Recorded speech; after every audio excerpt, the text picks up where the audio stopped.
Jack Maxey, this laptop has been given to the repair shop in Wilmington, Delaware. And it was repaired and was never picked up. And when you looked into it, how many gigabytes of documents did you find? What is the range of documents and what's the time span of documents? The original copy had 320 gigabytes, more or less, of information on it. That included the Apple operating system. Since I arrived in Switzerland, we've recovered over 450 gigabytes of erased material. That would include 80,000 new photographs and videos that we are reluctant to look at because of what they may contain. It also includes another 200,000 or 300,000 text messages, another 150,000 emails. It also looks like Hunter put spyware on all of his family's phones, so it looks like we have mirrored images of 5 or 6 family phones. It's really quite horrifying. One of the things that we also found were DoD root certificates that seem to give Hunter access to the Department of Defense's email servers, and looked like some of them were admin that allowed him to make them. Now, the time span, it's from 2010 to 2019, correct? Yes, there are actually some things that are even before 2010 and 2009, but the vast majority of it is all throughout Joe Biden's presidency. For example, we've heard that about 10% for the big guy, that document that has been published everywhere. Just recently, this morning, we put in the big guy in a search term in all of the emails that we now have access to, and we found that term used 93 times, and with a bigger search we'll probably find more.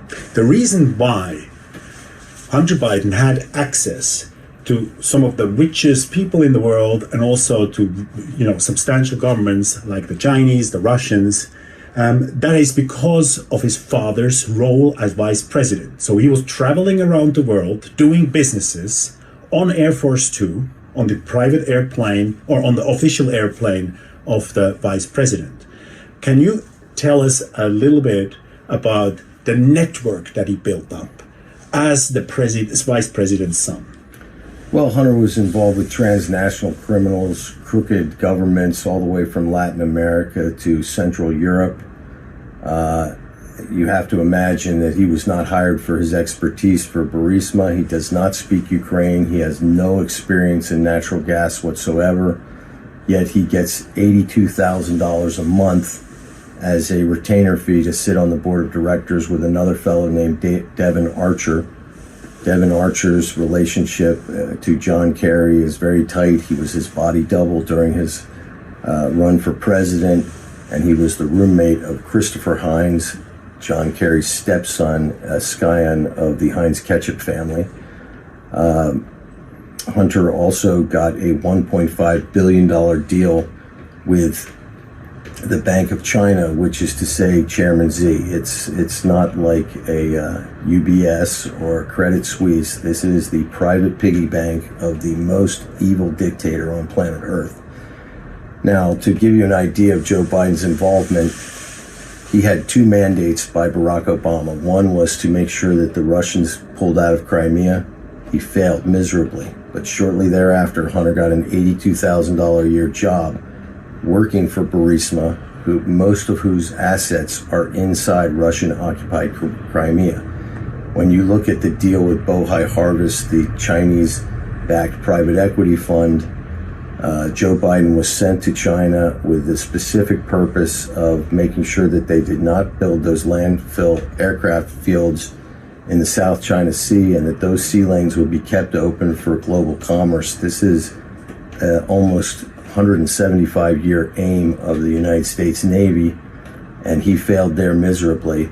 On that trip, he went on Air Force Two with Hunter Biden, and a month and a half later, Hunter Biden got a $1.5 billion commitment in a private equity fund in which Hunter was a 10% owner. There were 2 other partners in that. One was, again, Devon Archer, his buddy on the Burisma board, and a third was a fellow named James Bulger. James Bulger is named for his uncle, Whitey Bulger, who is probably the most notorious criminal in the history of Boston and surrounded a tremendous corruption scandal inside the FBI where one agent in particular participated in murders. Now, I don't think there's any coincidence that Robert Mueller was also the U.S. attorney in Boston while all these things were occurring.